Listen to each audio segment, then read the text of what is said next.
All That's right, funny. guys, welcome to Nutrition and Fitness Made Simple with me, your girl coach Cailah. Welcome to the channel where we uncover and simplify the strategies leading towards the life and health of your dreams.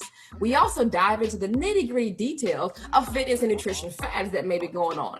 The goal is for you to take this information so that you can truly design your body.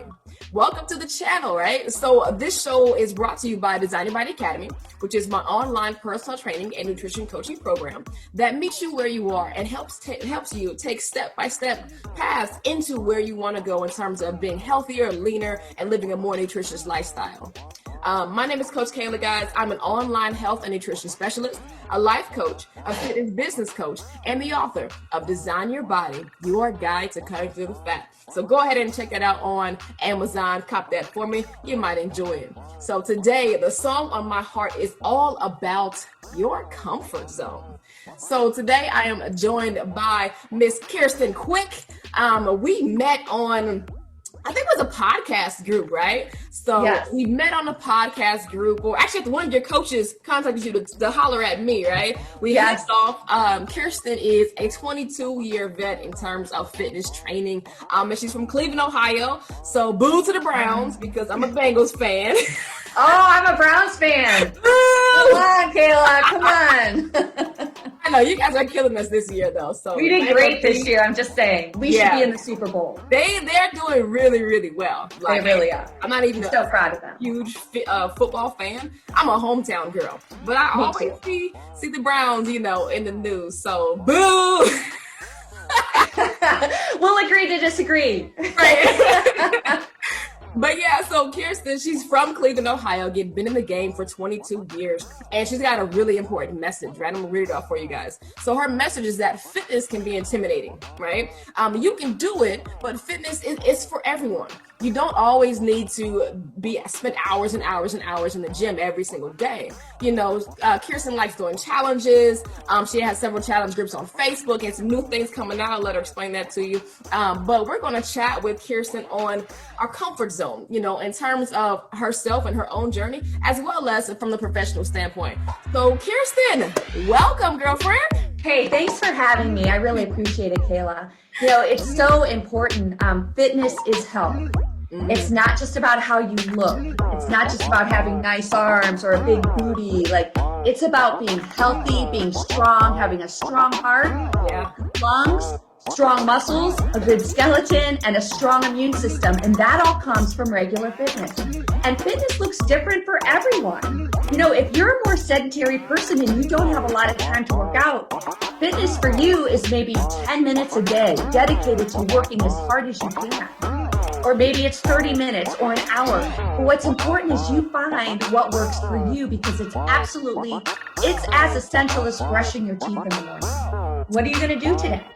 You got to do it. Wash your face. You're going to wash your face today. Why aren't you going to work out? That's how I look at it, Yeah, I love how you compare fitness to brushing your teeth. Like, it's a day-to-day thing. We brush our teeth out of habit. We brush our teeth out of understanding the necessity of it. Sometimes you might wake up late and you might have to run. You will skip breakfast. You'll skip doing some other things, but you won't skip brushing your teeth. Or you might at least have some mouthwash in the car.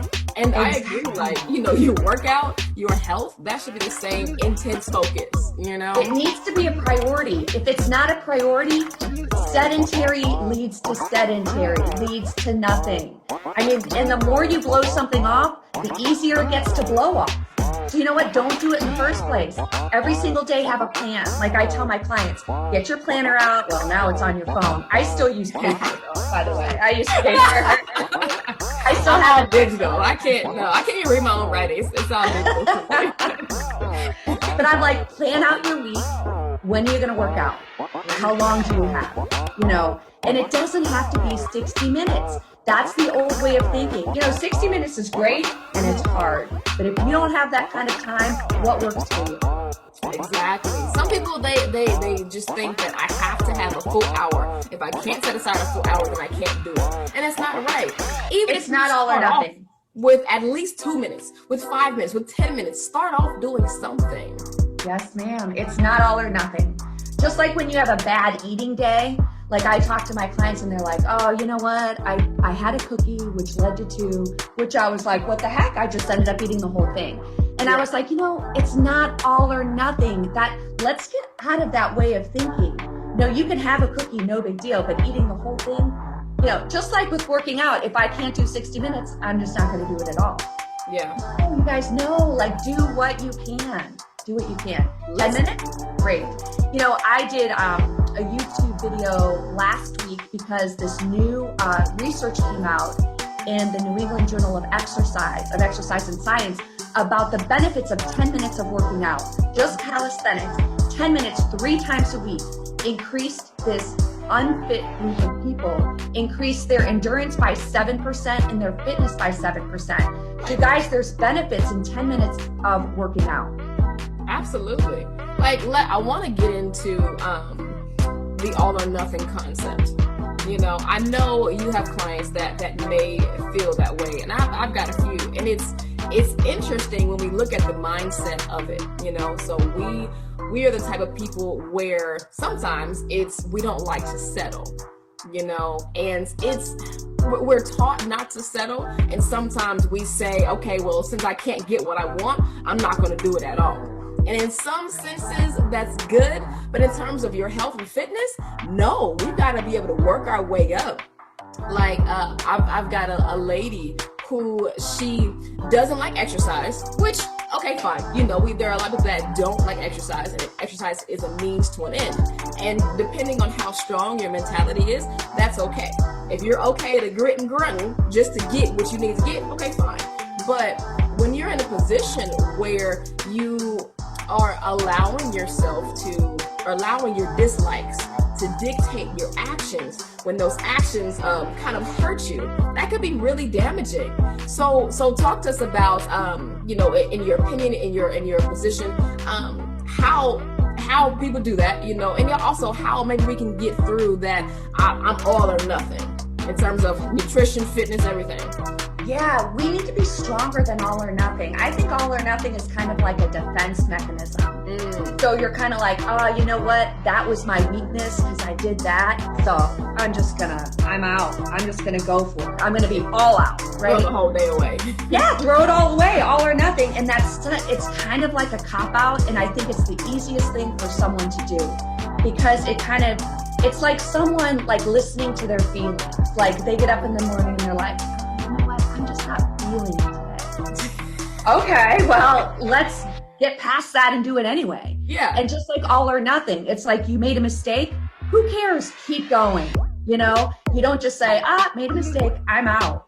So we kind of need to be stronger. We need to be self-disciplined, and we need to be stronger than the cop-out for our own health. I'm talking about just a regular person. I mean, we're fitness professionals, and sometimes when we say stuff, people are like, "Oh yeah, that's because you do it for a living." It was easy. Yeah. Yeah.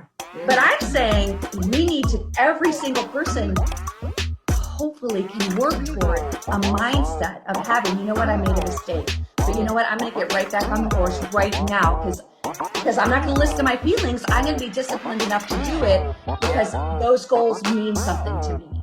Yeah, I love what you said. You said be stronger than the cop-out. That right there, there's so many levels to that, oh my gosh, like be stronger than the cop-out. That's been my thing for the whole week. It's funny, because like you said, a lot of people don't realize that, hey, even professionals, we struggle at doing the things that we are professional at, Yes. Christmas comes around, my mom makes the absolute best cookies, right? I love it. And so all of December, my nutrition is so hard. I usually do okay until I go home for Christmas. If I go home for Christmas, it's kind of like, oh, okay. All right. They're called sugar drop cookies. They're like my grandmother's, right? Wow. And they are, it's like a. Do they melt in your mouth? Are they like covered with like powdered sugar or something? No. It's I don't even know why they're called sugar drop. It's like an old, like your grandma's type recipe, Right. So they're buttery, they're melty, they've got raisins in in it, and they've got little sprinkles on top. Like, it's just amazing. And so My mouth is watering. I know, right? So this is what I do, right? Because I'm truly an undercooked fat girl. That's what I tell everybody. Because I love food. I really am. So what I do is, when I know I'm going home for Christmas, one, I try and limit my days because I know my own personal willpower against the things that I really struggle with. I eat those cookies. Number two, when I know there are going to be cookies present, I watch my calories outside of those other meals. Yes, right? ma'am. So sometimes I will skip breakfast, I will skip lunch, I'll eat half a dinner because I know all day I'm snacking on cookies. You know, and that's so smart. It's planning and preparation. And like, so it's funny, like me and my daughter, Devin will work out with me and I'll be like, hey Dev, Dad's planning a feast tonight for dinner, you know, prime rib, roasted vegetables, whatever. Yeah. And she's like, okay, that means I have to cut back the rest of the day. And I'm like, good planning, Devin.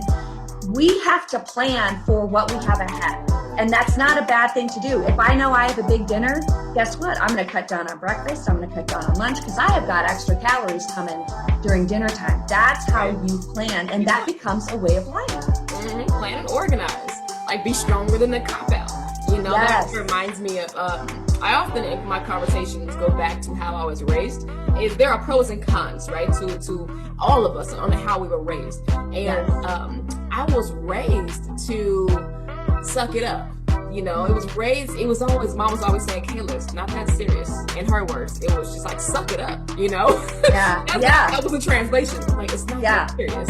You know, you have to do something that you don't want to do. It's not that serious. Just get it done and it'll be done. Don't prolong the process. So when we look at weight loss, when we look at health, fitness, and exercise, if we prolong the process because we are allowing ourselves to cop out, we're making it harder.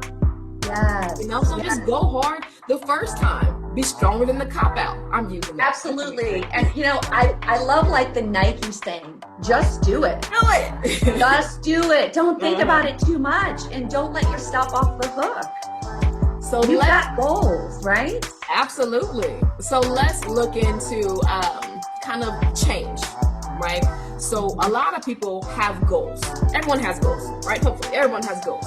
You know, when it comes to health, fitness, nutrition, some, of course, may be to gain muscle mass. Some may be to decrease fat mass. Some others may be to decrease A1C, so on and so forth. And so when we look at the process of change, I think if people can identify where they are, you know, then they can elicit help based off of that environment. You know, so if we look at Pavlov's theory of change, right, or 5 stages of change, we know the first stage is pre-contemplation. That means that you're not even thinking about it. So that is the person sitting on the couch, going back and forth to the refrigerator, and they don't see or feel anything wrong. And that's okay if that's where they are. If someone like you and I come to them and start preaching at them, fitness, you know, lose weight. Exactly. They're just like, why? You know? So if someone's listening to this, probably they're not there because they're reaching out if you're listening to this, right? So that's pre-contemplation. Now, the next stage is contemplation, okay? So the stage of contemplation is where you're thinking about it. You're thinking about getting up. You're thinking about doing something. Well, you know, so maybe you're watching this podcast or, you know, while eating a cookie. It's time you know, but you're thinking about, okay, well, maybe there's something that I can do. Or maybe let me look into this health thing a little bit more seriously. Or maybe I could lose a little bit of weight, you know. Then the next is preparation. That's when you're preparing to do something. So that's when you're starting to reach out and again, find more resources, and you're looking at gym memberships since, you know, COVID is kind of getting a little bit more under control in terms of going out, you know, or you're pricing personal trainers and this and that and the other.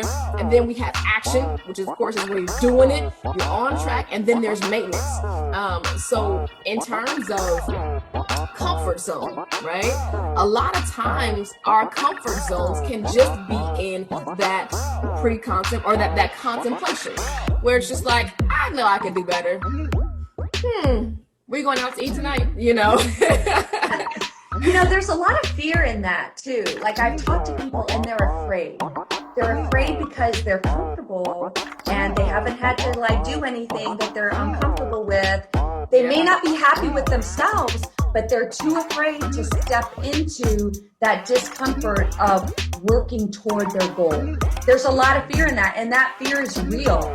And so you have to get past that fear and get over that threshold into working toward your goal. So I think that area right there is so hard to get over, you know? Why do you think that's a fear? I like that. I've had people tell me that before. I've had people, clients, you know, that I've talked to, and they're just kind of like, to be honest, I'm afraid. I'm a little scared to get to that next point. And so fear is real, and fear can be debilitating. Maybe it's a fear, maybe there's health issues in their family. And they're like, what if my heart, something's wrong with my heart and I don't know it? Like, maybe I don't want to push myself. Or, you know, I do have a knee issue and I really don't want that to get worse. Yeah. You know? And then people make up excuses. Well, I'm really busy and I don't think I have time to give to this. So there's all kinds of obstacles that people have to get over. And it's that readiness for change that needs to be there before that change can happen. And so you and I, as fitness professionals, we have to know when that readiness for change is there. Because if it's not there, guess what? It's not happening. And that all happens within the person themselves. You and I can't make that happen in a person. That has to happen inside of them. So it's absolutely internal. You know, you have some internal motivators, and yes, you do have some external motivators, but the decision to change is on that person. Right. You know, like you can't go to a trainer, you can't go to a nutritionist, you can't go to church or whatever if you're not ready. You know, if you're not ready to actually change. And being ready to change also comes with acceptance that one, things are going to be different, and that two, it might be a little bit hard. You know, it might be hard. And we've got to be okay with that. Yes. So how for those people that may be in that stage where they're just like, I want to, but I'm a little afraid. My knees might hurt. You know, I might have these issues or my schedule. How do you motivate people to kind of put them in a mind space where they can push past their own fears? You know, I would ask questions. So my question would be, are you the happiest that you've ever been in your life? Or I would say, what will get you to that point where you are the happiest you've ever been? Like perfection here on earth. Like no one's perfect. Earth isn't perfect, but perfect for you right now. What does that look like? Yeah. And a lot of times you have to get underneath that fear or that I don't have time. You have to get in underneath that to what is it really? Like I was talking to a client and we were talking and, you know, she was like, I want to lose weight. And I'm like, why? She's like, well, I want to be able to wear a size smaller. Why? She's like, because I don't want to have to worry about not having something to wear when all my friends go out and I have nothing to wear. So then it comes to lifestyle, then it comes to friendships, then it comes to having good times with your friends. So it's like, it's deeper than just the surface of I want to lose weight. So you have to get to the surface of, you know, you're on the surface here, you have to dive up underneath and be like, so if you want your life to be better, let's work toward that in a safe way. You know, you don't have to be afraid. We will be careful, you know, work with a fitness professional that knows what they're doing, that will keep you safe, that you can have fun, but really reach down and have a fulfilled life. Because when it comes down to it, it's quality of life. It's being happy with yourself, being encouraged and empowered. It's not about I used to tell my people, I'm like, this was a long time ago, but I remember telling my classes, I'm not a Victoria's Secret model and neither are you. So that should not be a goal of yours, to look like someone you're not. Your goal should be to look like the best version of yourself, whatever that is like. I'm like, get a picture of yourself out from when you were really happy with how you looked and put it on your mirror and be like that. Let that be your inspiration. Because so many times we're like, we want something up here that's unachievable. And so people are there again, the all or nothing. You know what? I'll never get there, so I'm out. Yeah. Wow, I love how you essentially you put the mirror in front of people and then you ask them to look deeply. You know, look deeply into yourself, and you know, together we can find out where the issue is. You know, where the disconnect is, because there's a disconnect from who we want to be and who we are. And sometimes it's one, sometimes there are several, you know, and sometimes it's a lack of knowledge, you know, sometimes it's lack of effort, and then sometimes it is lack of time. You know, I think there has been one person I've been in the industry for 15 years, so there's been one person that I've not been able to help in terms of fitness, and that person was a trucker. That person, he would drive, you know, 15, 20 some hours a day, 7 days a week. Wow. And then when he did get off, you know, and he was able to go visit his family, he's recovering. Yes. So there are instances where sometimes, yes, this might not be your season, and that's okay for us to recognize, but we have to be honest, because most of us aren't truckers. That's true. You know, That's most true. of us aren't, you know, demanded to be seated for 15, 20 hours out of the day. Right. If you don't fall within that kind of area, then you've got no excuse. Wake up 10 minutes earlier. You know, wake up 20 minutes earlier, or on your lunch hour or lunch half hour. Mm-hmm. You have 10, 15 minutes to devote to yourself, because you're worth it. Your health is worth it. Like, it's not just how you look. That's what I said before. It's not just how you look. It's the health of your body. Mm-hmm. Yeah. You got to make that commitment. What time do you have? And that's what I ask, you know, when I meet up with a client. What time do you have to commit to yourself? Mm-hmm. And so, you know, when someone has to look in their planner and like really plan, that's when it gets real, right? Yeah. When they're like, okay, I'm ready to commit. This is what I can commit to. And then sometimes we even make it there, but then they're unable to keep to that commitment. And so there we go back to that readiness for change. So like, to get beyond that, actually, you're not going to do something if you don't enjoy doing it. Sure, we can say all day, you know what, it's good for you, it's good for your health, blah, blah, blah. But if you're not going to have fun doing it, if you're not going to enjoy doing it, chances are you're not going to do it. So I tell people, what do you like to do? I ask them, what do you like to do? Do you like to dance? Do you like to walk? Do you like to run? Do you like to hike? Do you like to cycle? Think about it. Think about what you like doing. Do you have a friend that can do it with you? Do you like classes? Some people love classes. We've got such a great support group in the boot camps that we do. We're friends. Yeah. Friends that do stuff. Mm-hmm. And there's something to be said about that kind of support. And so the more support you have, the more you're going to achieve, and the more you're going to reach those goals if you've got that support around you. Absolutely. I love it. So now we talked about kind of Pavlov's 5 stages of change, right? We talked about the readiness that you have to be able to change. We also talked about being empowered. You know, sometimes we do need that external motivation that can really make us feel that we can keep going, or that we can, or kind of that reminder. And so we're working our way to getting out of a certain comfort zone. And what people don't realize is life is not a straight line. Health, fitness is not a straight line. Our motivation, our encouragement, our intensity, our focus is not a straight line up. It's the roller coasters, you know? And I think that when we're on the high, we do really well. But one thing can cause us to fall, and then we'll just hit the ground, you know, and bottom out. And some people, they don't know how to get back up. So how do you encourage, motivate, share, teach, whatever? How do you help people get out of that rut? Well, when you were talking about the stages, all of us are in the maintenance stage forever. Like, we never, like, there's no like end. Good, you made it, you're done.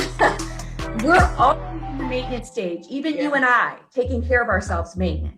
Mm-hmm. Maintenance, just like your car. Is your car ever done? There's always something. It's just life. And we have to understand that, okay, if we have a certain goal, great, we met that goal, but then we're not done. We have to like keep going, because we age, certain things we're dealing with certain things, maybe a knee problem or a back problem or whatever it is. We have to work with those issues for maybe newer goals. But we're always maintaining, we're always working, we're always going forward. Tomorrow is always a new day. So a lot of times it's a mindset. We have to get past this mindset of, I'm done with that race. So now I'm done. And so, but so many times I'm like, what's after the race? And they're like, well, I was training for the race and now it's done. And I'm like, they're in between kind of goals at the moment. In between goals, in between goals. And that's fine. Like I said, we're all maintaining, but you have to figure out a way to have fun with that. And so Cailah, you were asking how do we push ourselves? How do we get out of our comfort zone? And it is through challenges, and it is through support and encouragement. Otherwise, if you're not challenged, it leads to complacency, it leads to boredom, it ultimately leads to laziness, and of you just being like, yeah, I'm done. I did that race, and now I don't have anything planned, so I guess I'll just wait for the next thing. And that happened, and so 3-4 months go by, and they're like still not doing anything. Yeah, especially for people that don't have health issues. They're not, excessively out of shape, So my opinion is that it's okay to be in between goals, and because sometimes your body does need to rest. Sometimes it is okay for your body to get a little extra cushion, but we have to understand what our set point is. I think we should have a range. So my personal range, I'm 5'6", right? So my personal range is, I've got a if I get higher than 150, then I know, okay, nope, I've slacked off way too long, So my set point is ideally 135 to 140. But I know if I get up, 145, 147, 149, then my body feels different. I think if we have those identifiers within ourselves, then we can say, okay, there's no more time to chill. I've reached a point where I know that my knees are going to hurt more, my joints are going to swell more, my belly's jiggling when I run, whatever the thing is. If we set some identifying markers for where we are, sometimes we are going to have an off season. We are going to have downtime, and that's okay. Because I think sometimes mentally we do need to transition. So it's hard to go 100% for your entire life. For sure. For sure. So we have those identifying markers as to, okay, when do I need to chill out? When am I doing too much? And then when am I not doing enough? If we stay within that medium, then I think that's where we find real health. And I totally agree with you. I think the general population and most people are not training for something, are not training for a 10K or a 5K. Most people just need to move. And so I would say okay, how are you going to move today? It can be a 30-minute walk. The American Heart Association says do something 30 minutes every single day. And that's just for good health. That's just for heart health. And with this COVID crazy thing going on, we need a strong immune system. We need a strong heart. We need strong lungs to fight off the germs and the bacteria. And so we do need movement in our everyday life. And it doesn't have to be hardcore. We train, when I have hard training days, I've got easy days. I have active recovery days. And that's listening to your body. Like you said, Cailah, listening to your body and knowing when you need to scale it back and knowing when you need to take a day off. But if you have the mindset of, okay, what am I going to do today? Maybe it's just walking. Maybe it's just going up and down my stairs, 5 times. That'll get my heart rate up, even just for a couple minutes this day.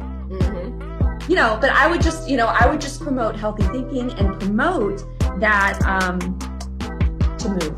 As simple as that, just to keep moving. Yeah, I agree.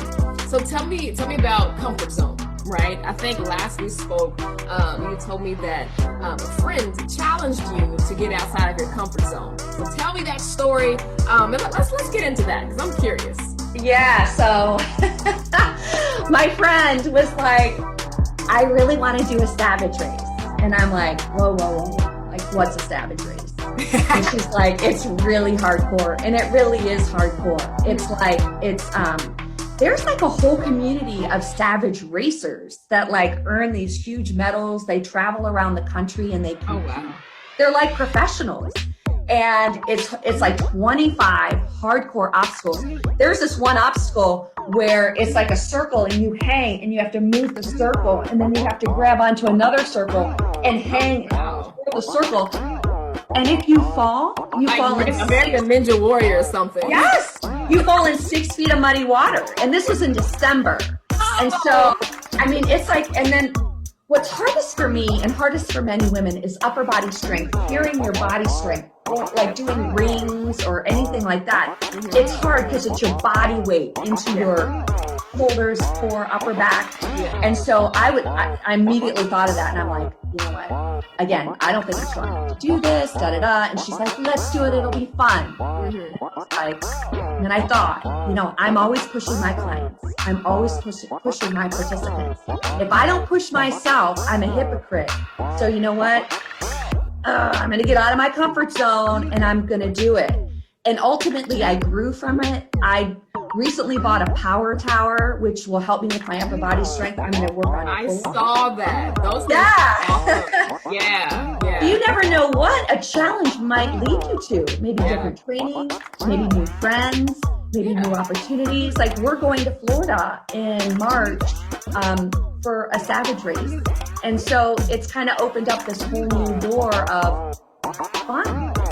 And not taking it too seriously. Like, don't take it too seriously. Just have fun.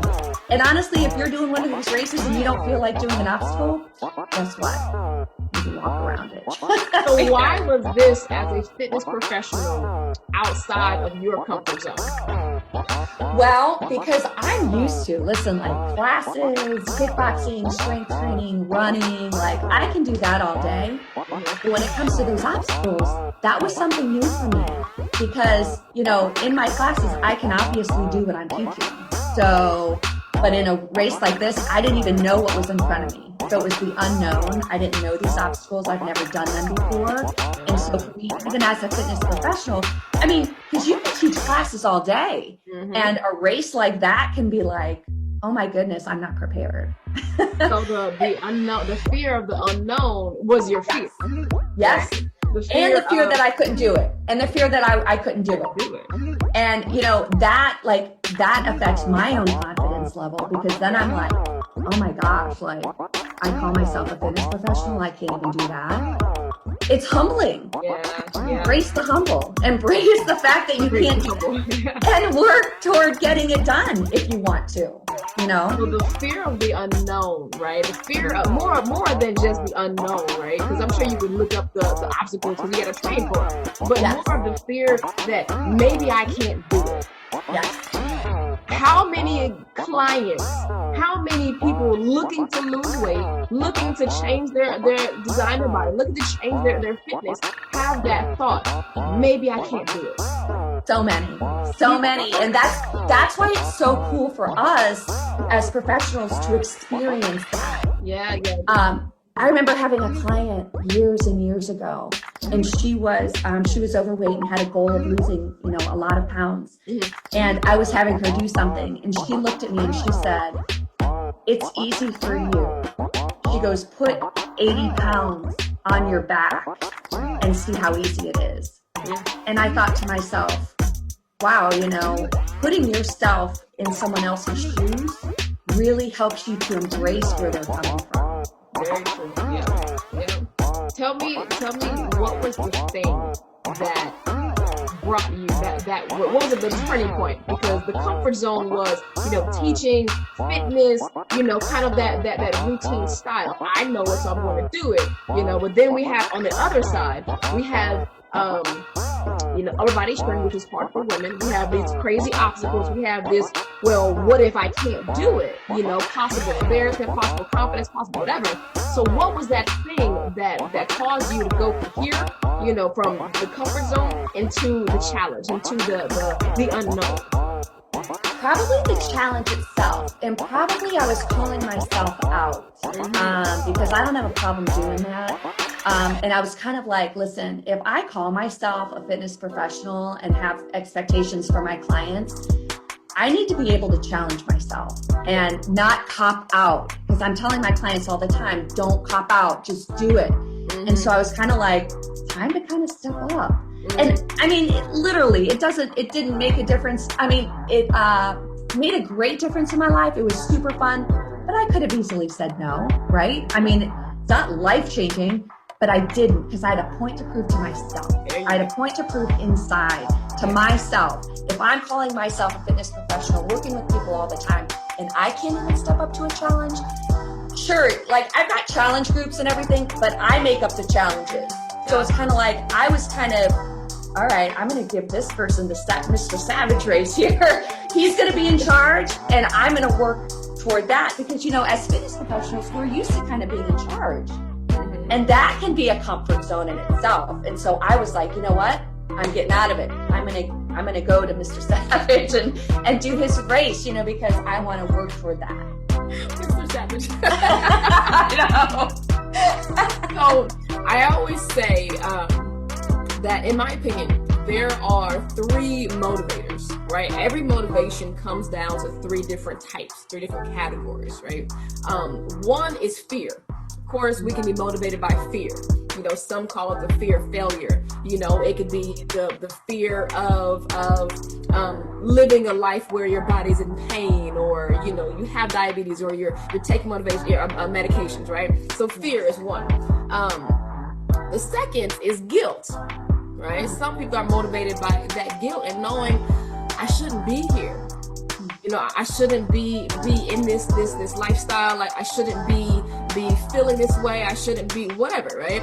So fear, and then guilt, as in, I know I can do better, but I'm not. So I need to get all my stuff together. And then the last one is ego, right? Knowing that in terms of like weight loss, some people say, well, I'm too sexy for this. I've got a 10-year reunion coming up, and I need to show them off, or I need to do this, or I need to position my status so that I can, you know, be comfortable with myself. So we've got ego, we've got guilt, we've got fear. So for you in that challenge, your motivation was ego. It's not a bad thing. I want to make that clear. Like, it is what it is. You know, my motivation for most things is ego. Right? It doesn't mean you're extra proud or you're whatever else. It's just that, hey, like you said, I'm a fitness professional. Our bodies are our uniforms. So we have to continue to do X, Y, and Z. Well, and also, Cailah, is people, like my people in my circle, they kind of look up to me. And they're kind of like, when you have someone looking up to you, listening to you, taking your advice, taking it in, you have to be a good role model. So for me, I was like, I'm not going to be a hypocrite. I'm going to go ahead, even though I'm going out of my comfort zone. Listen, I need to do this for what I do, right? Exactly. Yeah. You know, my husband, who's a banker, probably wouldn't have the same feeling that I have, because my business is physical things. Exactly. It's money. So it's something completely different. But our connection, I was like, I felt responsible. I was like, you know what? I take it more seriously probably than someone who does something else. And so I took it very seriously, even though it was it was so much fun. It was fun with friends. I had the best time. We're doing it again. But yeah, I had that strong connection with what I do for a living. Right. You had to, you almost checked yourself. You know? That's exactly what I did, Cailah. That's exactly what I did. Totally checked myself. Like, when we want to, we as individuals, you know, when we want to do something that is out of our comfort zone, we got to self-check. We gotta self-check, we gotta self-correct. You know, we have to be stronger than the cop-out. Yes, that's exactly right. Exactly right. So, and I know you went through the challenge. I know you just bossed it. It was amazing. Tell me what did they have? Like, what you said, the rings. What else did they have? So they have this one where you have these rings that you hold on to, and you have to swing your body and put the ring on a hook, and then you've got another ring in the other hand, and then you have to swing, and you have to get it off the hook and swing to the other hook. And so that was a challenge. I was able to do that, so I was really happy about that. I have a fear of heights, and so I have to deal with that. And so one of them, and a lot of people would probably think this is easy, but it was a very high netting that you have to climb up the netting, and then there's a pole, and you're really high up, and then you have to climb back down. And so like everyone that I was with, they were down, and I'm like climbing down because I've got this fear of heights. But I overcame that and came down, and they're all looking at me like, this is taking a long time. I mean, they were so sweet. I'm like, yeah. So that was hard. And then there's this one where this rope is hanging down. It's almost like, I forget what they're called, but it's a wall that goes up like that. Oh, like a ramp? Yeah, like a ramp. Mm-hmm. And you have to run and grab the rope and climb up the ramp, and you're kind of upside down at some point. And then you have to grab onto the rim of the plank or whatever, and just jump on. So it was hard. It was hard. Yeah, I mean, it was like, these are no joke obstacles. And then there was one where you're really close to the ground, and it's almost like a rope ladder, and you have to like be on the rope ladder and not touch the ground at all, like, I don't know, a really long time, where you're like just climbing upside down, like feet are wrapped in the rope. And yeah, so it was just like all these crazy things. And it was kind of cool because some things were like, hey, I can do this, you know, I'm not having any trouble with it.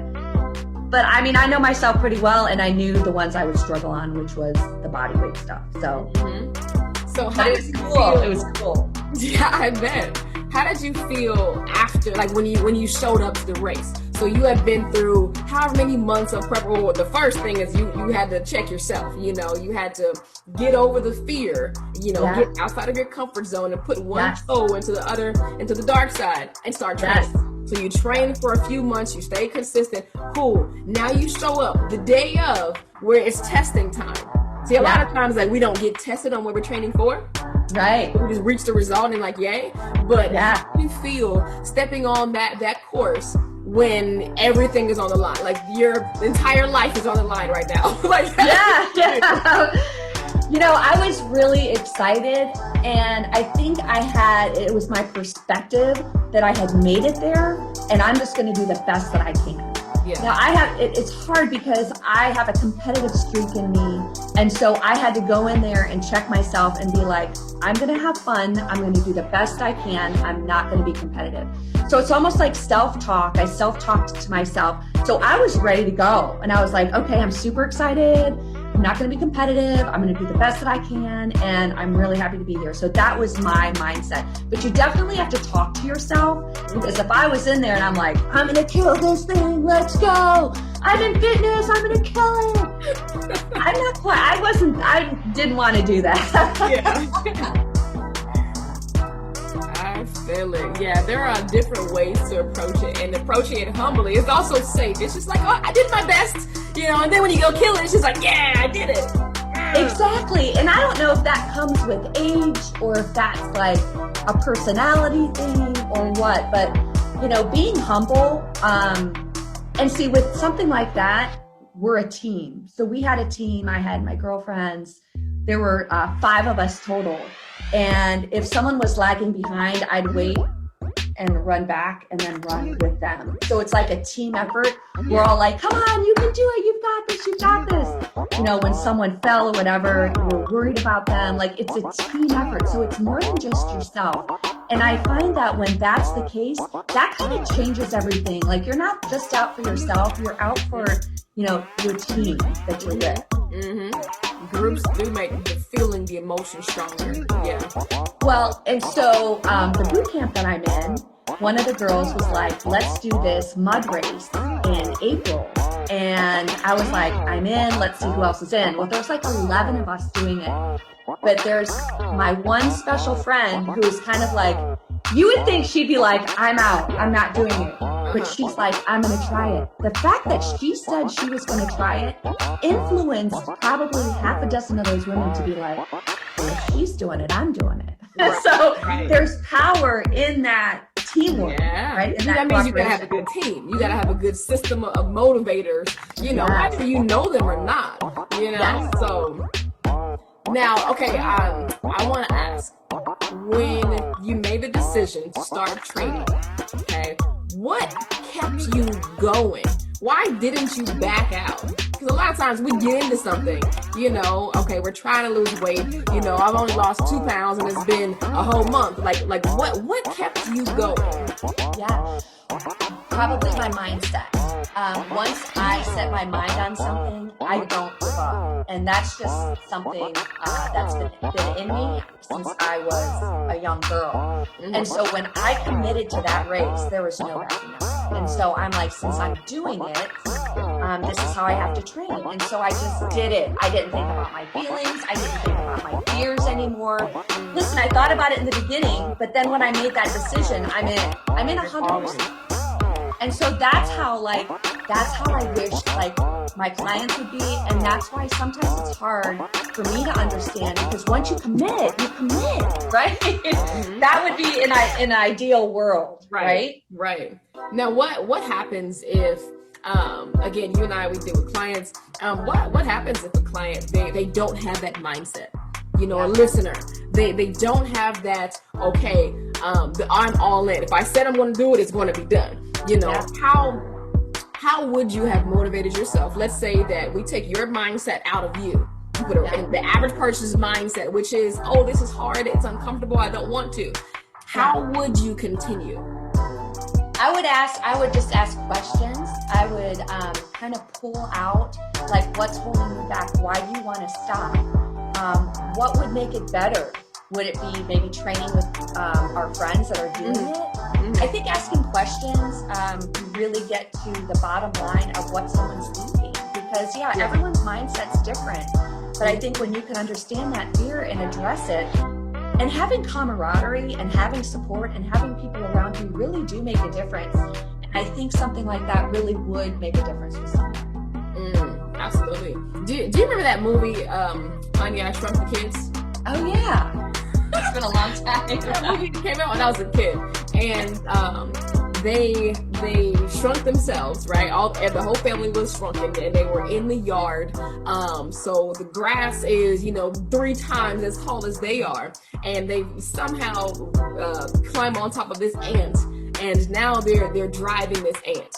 But the way that they're driving this ant is they have a piece of bread or something. They put it on a stick and they hold it in front of the ant's face while they're on the ant's back. So it's imagine like a fishing pole with a line that has that bread. And they're leading the ant where to go based off of that. And so I always think about that. I always think about, okay, how can I get back on track? How can I keep going? If the ant is me as an individual, or if the ant is a listener or a client or whatever, what is that thing that I can hold in front of them that will allow them to continue to keep going and keep reaching and keep walking and keep walking? So sometimes people just need that reminder. They need to be reminded of their goals. They need to be reminded of their why. They need to be reminded of how strong that initial feeling was when they looked in the mirror and they found the disconnect, so that they can be like, oh yeah, I'm over here sweating and in pain and sore and this and that, because this goal is stronger than my pain. My want, my need for help, my want for a better looking body, my want for whatever is stronger than the pain. But sometimes we get so focused and so stuck and locked into the temporary aspect, the temporary pain of something, that we forget, oh wait, this is the bread I'm going out for. This is the reward. And I think that if we can, get people to reflect, essentially, it's reflection. Some people need to do it daily. They need to think about, okay, why am I doing this again? Oh yeah, because of X, Y, or Z, And I think that really helps people keep going, because everyone doesn't have that strong mindset where they can say, well, I said it, so I'm going to do it. Even myself, I remember, I said I was going to compete in bikini years ago, right? It's probably about a good decade ago by now. And, but I never said it out loud. I never told anyone. Because I knew if I was going to say it out loud, I would have to own up to it. Yes. Oh, yeah. didn't want to. I didn't want to be butt naked in front of everybody. I was afraid of the process. I was afraid of the work ethic it would take to get there, and I was afraid of what was going to happen when I got on stage to be judged. All of my hard work, so I did it. I did it to myself. I didn't say it. I would do my regular fitness thing, my regular workouts, whatever. And then I decided that I was going to do it. I didn't tell anybody yet, but I decided that I was going to do it. And then I set a few things in place to get there, right? So, and this was, again, about a decade ago when I knew I needed to do it, but I didn't tell anyone. And so I didn't start working towards that goal until 2019. Wow. Right? So this is 21 right now. So 2019, I didn't start working towards that goal. I competed at the end of 2019. So actually 2018 is when I started the goal. So what I did was I put myself in a position to address my fears before I announced, the goal itself. So I started powerlifting because I might have had some kind of stage fright. Not with speaking, but stage fright was showing my body or performing on stage. So I started powerlifting, which was something that I was comfortable with because I like lifting weights and throwing heavy stuff around, but it inched me on the stage. So I powerlifted. I did 3 competitions, one gold medal in all of them, which is kind of cool. Wow, good job. In 2019, I won the state championship for powerlifting, in my age and weight class. So that was great. I was like, okay, congratulations. I'm winning. That's amazing. And thanks. But for every competition, it got a little bit easier. My mindset got a little bit stronger. But it took me 3 competitions to get my body and my mind to a point to say, okay, the next thing, now I'm ready to get on stage. Now I'm ready to start the process to get on stage to do bikini. So, my last powerlifting competition was May. It was a state championship. It was May of 2019. And then I was like, okay, now that I've done 3 competitions, I think I'm ready to start training for bikini. So from May to September was all the training for bikini. And it took all that long for the posing classes and me being comfortable in a bathing suit and not on a beach, Right. To actually get on stage and do different. it. So it was almost a 2-year process. And I think that even though it wasn't about losing 50 pounds, for me, it was about losing 20 pounds. The smaller you are, the harder it is. But I think that if we can, listeners, if you listen, I think that if you have a goal, right, set steps that you can build on to get there. Okay, so if your goal is, I want to lose 30 pounds. Okay, cool. What are we going to do to lose the first 5? Yes, absolutely. And then the next 10. And then 5 after that. So sometimes if we break the goal down, if I would have started and said in 2018, all right, I'm going to do a bikini, I would have failed. Because I would have been to the gym and been like, I would have missed, I would have missed the things that, the entire process that was hindering me. Yes. So from the fear of judgment to the fear of failure to, the fear of not being able to be committed to it. We all have those kind of fears. Yes. But if we set those steps in place saying, okay, well, what am I going to do to get to this goal first? So basically those benchmark goals, I think could be really, really, really helpful for people. You said for your goal to be greater than, the cop-out, for your goal to be greater than that, it's like, how do you eat an elephant? One little piece at a time. One bite at a time. So, I tell people all the time, what are your SMART goals? Specific, measurable, attainable, relevant, and time specific. Mm-hmm. What are those? What are your short term? What are your long term? Keeping those goals in mind, like that ant, that was being driven. Visiting them. We've got to talk about those goals, and they've got to be more important than your whatever. That goal needs to be strong, and it needs to be talked about all the time. And when you reach it, guess what? Celebrate. We got to celebrate everything small. And it's 5 pounds at a time, maybe 3 pounds at a time. We're not going to look at 30. We're going to look at 1 pound at a time. Let's look at 1 pound a week. Okay, 1 pound a week. Start small. If we start small, we're going to achieve that goal, but we start small and we celebrate the small successes. Absolutely. Yeah. So Kirsten, as we wrap it up, what is one or two things that you can share with the listeners that can really help them in their process and their journey from, leading them out of their comfort zone? Yes. I would say, what's it worth to you? I would say, what is good health worth to you? We don't want to get it back when we've lost it. So we can't measure prevention, but prevention of a disease or of a condition is on a day-to-day basis. And how much does that mean to you? It's pretty priceless. Your health is everything. If you don't have your health, your faith is everything too, but if you don't have your health, you can't really do anything. And so I would just say, how much does it mean to you? What do you like to do? What would be fun for you to do? Dive into that. And how much time do you have? It doesn't need to take an hour a day. It just takes a little bit of time commitment.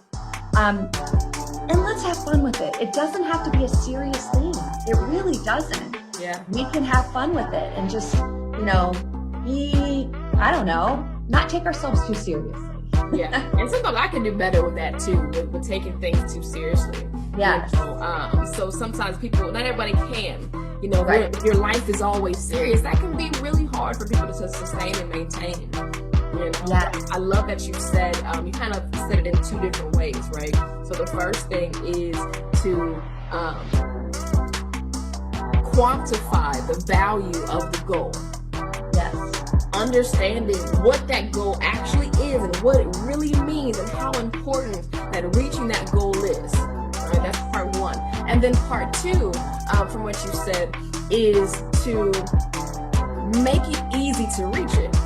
You can make it easy by making it fun, finding exercises that you like to do, finding healthy foods that you like to eat, finding a workout group that you actually enjoy going and dying with when you're your workout sessions. Yes. But that second part is really important. It's about making that goal easier to reach, kind of softening the blow. Because you're going to be sore, you may be hungry, you may be tired, you may be whatever, but making it a softer pillow that you're going to fall on when you do fall. Yes, no, absolutely. And you know what? You're not alone. Everyone's in the same boat as you. Sometimes people think I'm the only one that struggles like this. No, you're not. We all struggle with it.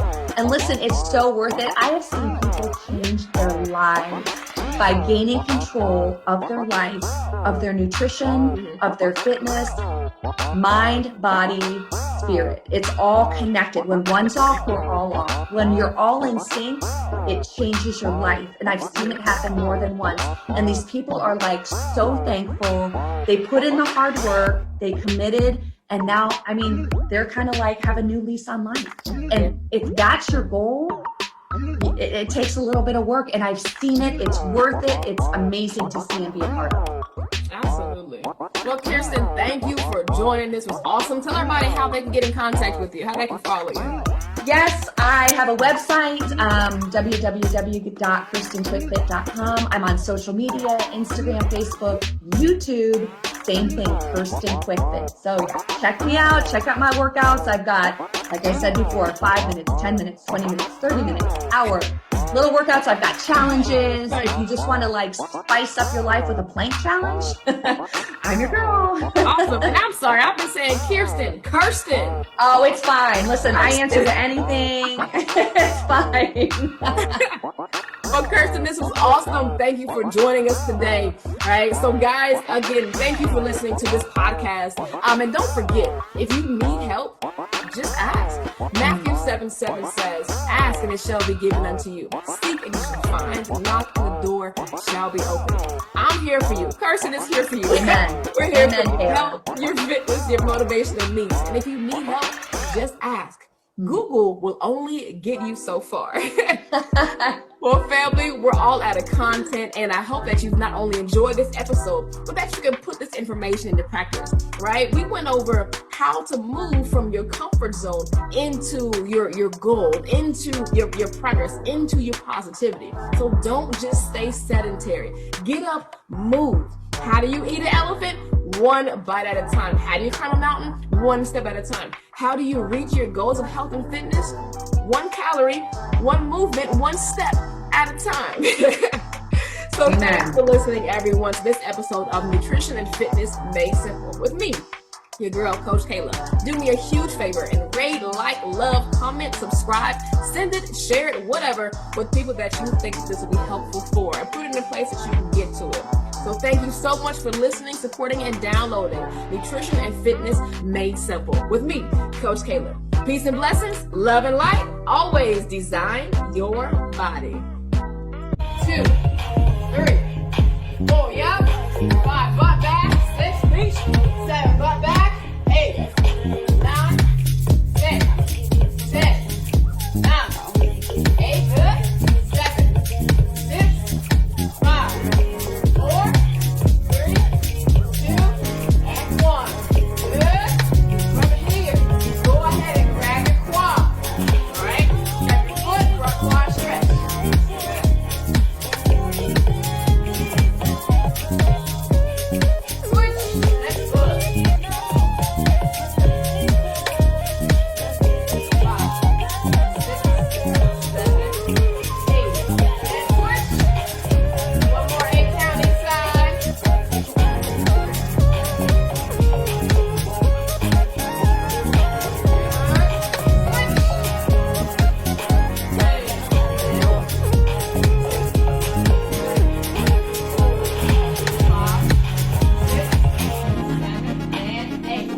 Going back, feet wide, down, we'll go a little bit